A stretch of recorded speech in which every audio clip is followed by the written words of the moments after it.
jusqu'à ce que la déluge les a surpris. Ils se sont mis à crier. Nous voulons rentrer dans l'âge. Mais Dieu est malin. Est-ce que vous savez que l'âge que Noé a construit, que ce n'est pas lui-même qui a fermé la porte. C'est Dieu lui-même qui a fermé, il a pris la clé. Il l'a mis dans sa poche. Parce que l'homme peut être corrompu. Mais tu ne peux pas corrompre Dieu. Amen. Alléluia. Amen. Donc, toi qui passes tout ton temps en pensant que tu peux corrompre Dieu, on ne corrompt pas Dieu. On ne peut pas tromper Dieu. C'est Dieu lui-même. Lorsque Noé et toute sa famille, ses enfants et ses belles-sœurs et tous les animaux sont rentrés dans l'arche, Dieu lui-même a fermé la fenêtre. Il a fermé la porte. Parce que si c'était moi, tu veux me glisser un billet de 100 000, je vais t'ouvrir la porte. Mais Dieu, comme il est plus malin que nous, c'est lui-même qui a fermé la porte pour te dire qu'on ne peut pas les tromper. Que voilà le moment qui est nécessaire, qui est important pour que tu fasses ce qui est nécessaire. Alléluia. Jésus pouvait dire dans le livre de Jean, chapitre 9, au verset 4, il dit, pendant que je suis dans le monde, je fasse le travail de mon Père pendant qu'il fait jour.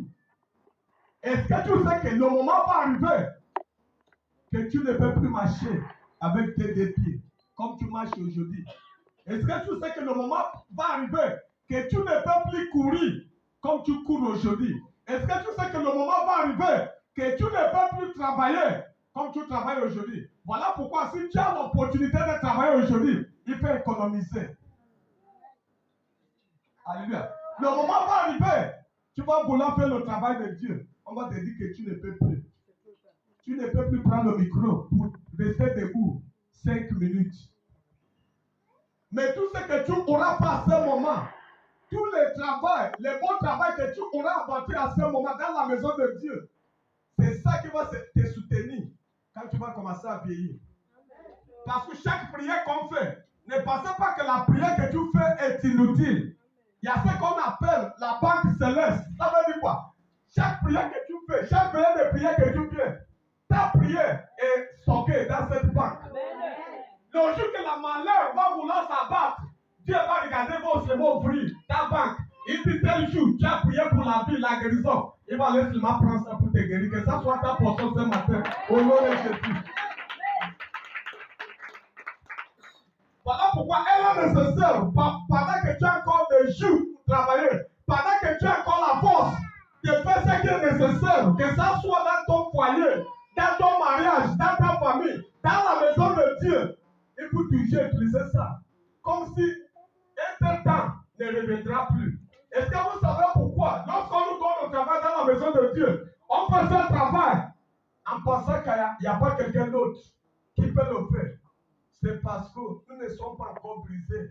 On est ignorants. Et pendant que nous sommes là, voilà pourquoi quand on te donne le micro dans la maison de Dieu, mon frère, ma soeur, il faut dire que c'est un privilège. Et pendant que tu parles, si tu n'as rien à dire, ferme ta bouche. Parce qu'il y a les professeurs, il y a les pasteurs qui font semblant pour venir s'asseoir. Mais tu te dis qu'il ne connaît rien. Il maîtrise la parole. Amen. Donc, la manière que tu parles, tu penses que parce qu'on t'a remis le micro pour parler, tu as le droit pour parler n'importe comment. Ou parce qu'on t'a donné le micro pour chanter, que tu as le droit de parler n'importe comment. C'est faux. Alléluia. Amen. Un homme de Dieu pouvait me dire, il dit qu'il avait un chantre dans sa maison. Et lorsque la femme là, la fille là a quitté l'église, je ne sais pas ce qui s'est passé. Tu sais, pendant qu'on chante dans la maison, Satan est piétiné. Quand tu peux l'erreur de tomber dans son piège, c'est toi qui vas piétiner, non? Aujourd'hui, te voilà là. Alléluia. Voilà pourquoi, quand tu prends la décision de servir Dieu, il faut vraiment servir Dieu. Ne retourne plus derrière. Parce qu'il y a les démons que tu as chassés qui t'attendent au carrefour. Et voilà pourquoi, dans le livre de Matthieu, la parole de Dieu pouvait nous dire que lorsque un démon est logé d'un corps, il ne parle pas pour toujours. Parce que je vais te dire la vérité, rien que la vérité. Les esprits ne meurent pas. Quand tu dis esprit meurt, c'est pour ma prière. C'est la prière d'un insensé. Mais plutôt, tu peux lui envoyer dans les lieux arides, dans les déserts, dans les mers. Parce qu'il est esprit. Il ne peut pas mourir. Il dit, lorsqu'il est délogé d'un corps, parce que quoi, tu es venu à l'église, on prie, on intercède, ton corps devient chaud, ton âme devient chaud. Il ne peut plus résister. Il fait quoi? Il dit, je prends d'abord un repos. Il va quelque part. Il te guette. Il te soutient. Tu es juste un mois, 2 mois, il ne rentre pas. Là, le 3e mois, tu dis maintenant, je vois que ça va. Je peux recommencer à vivre comme je vivais avant. Tu vas commencer à fréquenter les bas. Est-ce que tu sais qu'il y a beaucoup de démons qui viennent dans les bas? Amen. Il y a les lieux, il y a les endroits qu'il faut faire très attention. Vous voyez le marché et les bars. Attention. Alléluia. Elles viennent beaucoup là-bas. C'est là-bas qu'elles traînent. Parce que quoi? Ils savent qu'il y a beaucoup de conneries qui se passent dans les bars. Alléluia. Parce que quoi? Ils savent qu'il y a beaucoup de choses qui se passent. Voilà pourquoi quand tu vas au marché, n'insulte pas les gens. Tu es commerçant. Quelqu'un vient te demander le prix de quelque chose parce qu'il n'a pas acheté. Tu commences à lui insulter. Tu ne connais pas la personne. Les morts viennent au marché. Je vais te dire la vérité. Amen. Même les gens avec qui que tu croises dans la route, fais attention. Parce que tu ne connais pas qui est qui. Alléluia. Et Dieu nous dit de racheter le temps. Ça veut dire qu'il y a un temps que toi qui m'écoutes ce matin, que tu devrais racheter dans ta vie. C'est à toi de voir. Peut-être au niveau de ton mariage, il y a quelque chose auparavant que tu avais fait qui a fait en sorte qu'aujourd'hui tu n'es pas marié. Qui a fait en sorte qu'aujourd'hui dans ton foyer, tu vis les problèmes dans ton foyer. Mais Dieu te dit, voilà l'occasion pour arranger tout ce qui n'a pas été bien fait avant. C'est ça qu'on appelle racheter le temps. Ça veut dire qu'il y a quelque chose que tu devrais prendre le temps pour reconstruire. Il y a quelque chose que tu devrais prendre le temps pour arranger. Soit dans ta vie spirituelle, ou dans ta vie physique, ou dans ton mariage, dans ton foyer, dans ta famille, dans ton lieu du travail. Alléluia. Il dit, rachetons le temps quand les jours sont mauvais. Vous allez attendre par-ci par-là. Hier, j'ai vu quelque part un tonton que son frère a confié sa fille de 14 ans pour aller, je ne sais pas où. Mais qu'est-ce qu'il fait? L'enfant qui t'appelle papa ou tonton, la nuit, tu achètes le vin de pain. Tu donnes à l'enfant. L'enfant, lorsqu'il est bourré, la nuit, tu couches avec ta propre fille. Et lorsqu'il faisait ça, il se disait, personne ne me voit. Mais il ne sait pas qu'il y a toujours un jour pour le jugement. Et jusqu'à ce qu'il ait surpris, aujourd'hui, il va aller passer 15 ans en prison. Pour un plaisir de 10 minutes au trop. Ta propre fille, tu ne te gênes même pas. Et voilà les choses qui se passent, les choses qui arrivent lorsqu'on ne connaît pas Dieu. Connaître Dieu, comme papa vient venir avec du vendredi, ne signifie pas de venir à l'église. Tu appelles le diable chez toi. Amen. Tu es un homme de Dieu. On t'appelle, une femme t'appelle à 24 heures. Viens prier pour moi. Tu soulèves lui d'onction parce que tu as l'onction. Attention. Aujourd'hui, c'est notre jour.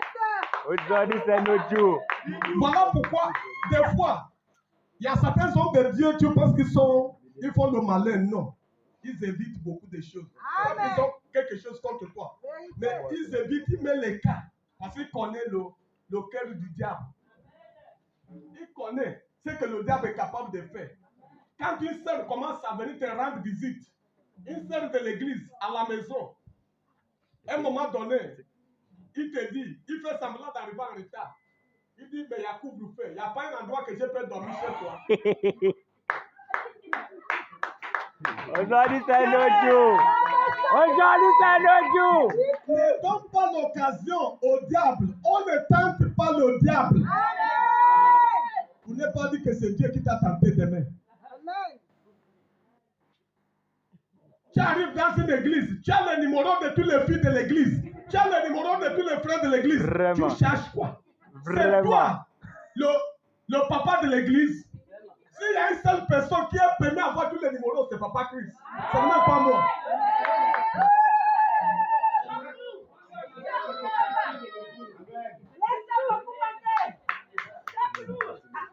Mais tu es là, tu demandes tout le monde leur numéro. Entre-temps, tu n'arrives pas à prier pour toi-même. Est-ce que c'est pour les autres que tu vas prier? Voilà comment le diable va t'habiter. Oh. Mais des fois, on voit ça comme si la personne fait le malin. Non. C'est parce que tu respectes les choses spirituelles. Amen. Au moins, ce que Papa Christ me dit, va prier pour la personne. Je sais que c'est Papa Christ qui m'a envoyé. Je n'ai pas le droit de me lever matin pour venir chez toi pour dire que l'Esprit de Dieu m'a parlé. Quel esprit qui t'a parlé? Il y a beaucoup d'esprits qui parlent à l'homme. Il y a 3 esprits qui contrôlent l'homme. Est-ce que tu es au courant de ça? Il y a 3 esprits. Il y a ta voix d'abord, ton propre esprit. Il y a maintenant la voix de Dieu et il y a la voix du diable. Amen. Alléluia. Amen. Il faut savoir maintenant distinguer, discerner quel esprit qui te parle. David pouvait dire, lorsqu'il est parti en guerre à Zéglag, il revient, il vient voir que sa maison est brûlée. On a mené tous ses enfants. Il demande à qui? À Abiathar. Il dit, amène-moi les fardes. Je vais consulter l'Éternel. Pourtant, c'était un guerrier. Il pouvait dire non. Je vais aller à la poursuite de ceux qui sont venus dépouiller ma maison. Mais il sait que le diable est fort. Voilà pourquoi il a pris d'abord tout son temps pour dire, Dieu, est-ce que je dois les poursuivre? Dieu lui dit, il a posé ces questions à Dieu. Mais Dieu lui a donné 3 réponses. Il dit, poursuivez-le, rattrape-le et récupère tout ce qui t'ont pris. Je ne connais pas, il y a quelqu'un parmi nous ce matin, ils t'ont pris quelque chose. Amen. Alléluia. Amen. Et je m'appuie dans la parole de Dieu pour te dire, va, rattrape-le, récupère tout ce qui t'ont pris ce matin au nom de Jésus. Amen.